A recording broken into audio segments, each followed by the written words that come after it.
ठिकाणी सिंगणापूर नातेपुते रस्त्यावरती आलेलो आहे। या ठिकाणी निवेदन दिलं होतं पूर्वी पिंपरी कारुंड कोथळे या ग्रामस्थांनी। जो सिंगणापूर रस्ता पिंपरी रानगटवाडी असा कोथळ्याला जाणारा रस्ता आहे, तो रस्ता अतिशय खराब झालेला आहे, त्याला खड्डे पडलेले आहेत आणि हा रस्ता तातडीने व्हावा, लवकरात लवकर व्हावा म्हणून त्या ग्रामस्थांनी काही निवेदन दिलं होतं। त्या संदर्भात आज या ठिकाणी त्यांनी JCBने रस्ता उकरण्याचं आंदोलन त्या ठिकाणी ठेवलं होतं आणि त्या आंदोलनाच्या अनुषंगानं या ठिकाणी या विभागाचे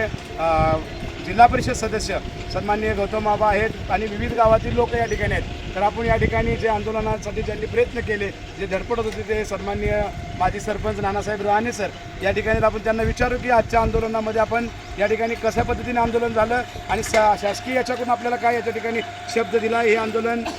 कोणत्या स्वरूपामध्ये या ठिकाणी थांबलं, आजचा रस्ता उकरण्याचं आंदोलन का थांबलं किंवा पुढं त्यांना काय दिशा आहे या आंदोलनातून, हे आपण या ठिकाणी ऐकणार आहोत। तर मी सरांना विनंती करतो आपण या आंदोलनाविषयी थोडक्यात। नमस्कार। या ठिकाणी मी नम्रपणे कळवू इच्छितो की मागील 4 वर्षापासून पिंपरी आणि पिंपरी भागातील जे आमचे लोकप्रतिनिधी आहेत, या लोकप्रतिनिधींनी जिल्हा परिषदचे बांधकाम खतं विभाग असेल, सार्वजनिक बांधकाम विभाग असेल आणि तहसील कचेरी असेल, आमदार आणि खासदार यांच्याकडे वेळोवेळी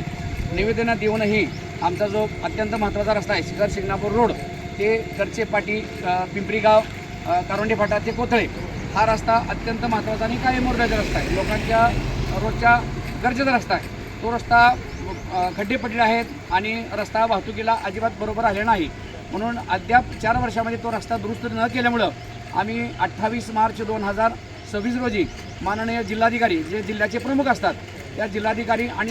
माळशिरस तहसील कचेरी आणि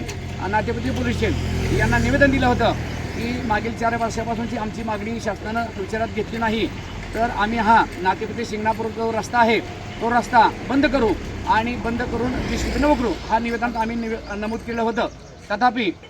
काल मी तहसील कचेरी माळशिरस या ठिकाणी गेलो असता तहसीलदार साहेबांचे जे तिथले प्रतिनिधी आहेत त्यांनी सांगितलं की तुम्ही रस्ता रोको करा आणि तुमच्या ज्या जनभावना आहेत त्या आम्ही शासनाला कळवतो, रस्ता उकरू नका, तुम्ही शासनाला सहकार्य करा, आम्ही शासन तुमच्या पाठीशी राहू। त्याच्यानंतर नातेपुते पोलीस स्टेशन या ठिकाणी आलो, संबंधित जे अधिकारी होते त्या अधिकाऱ्यांनी आम्हाला तसा शब्द दिला की सर तुम्ही सहकार्य करा, रस्ता उकरण्यापेक्षा तुमची जी जनभावना आहे ती जनभावना शासनापर्यंत कळवण्याचं काम आम्ही करू,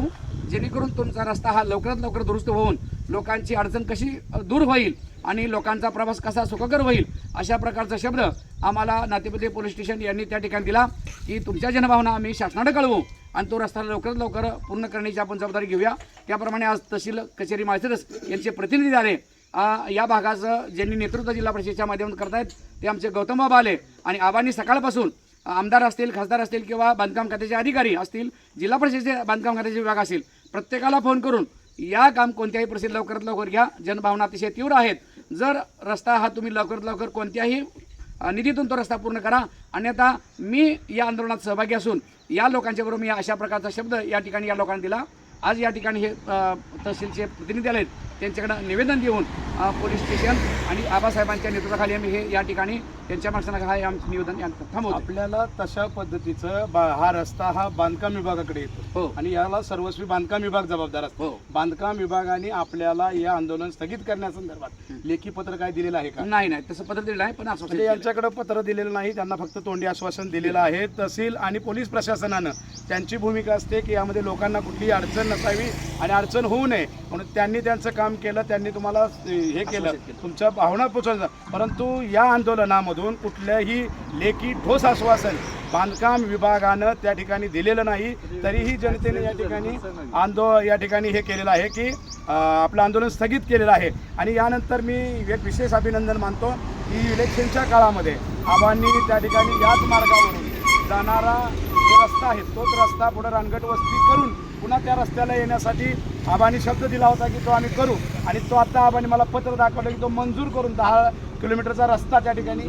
मंजुरीसाठी पाठवलेला आहे आणि त्यासाठी प्रयत्न चालू आहेत। त्यामुळे मी या ठिकाणी पंचायत जिल्हा परिषद सदस्य गौतम आबा माने पाटील यांचं सर्व ग्रामस्थांच्या वतीनं आभार मानतो की तुम्ही दिलेल्या शब्दाच्या कारवाईसाठी प्रयत्नशील आहात, त्यामुळे तुमचंही या ठिकाणी आभार मानतो आणि सर्व उपस्थित बांधवांचं या ठिकाणी आभार मानतो आणि या ठिकाणी थांबतो।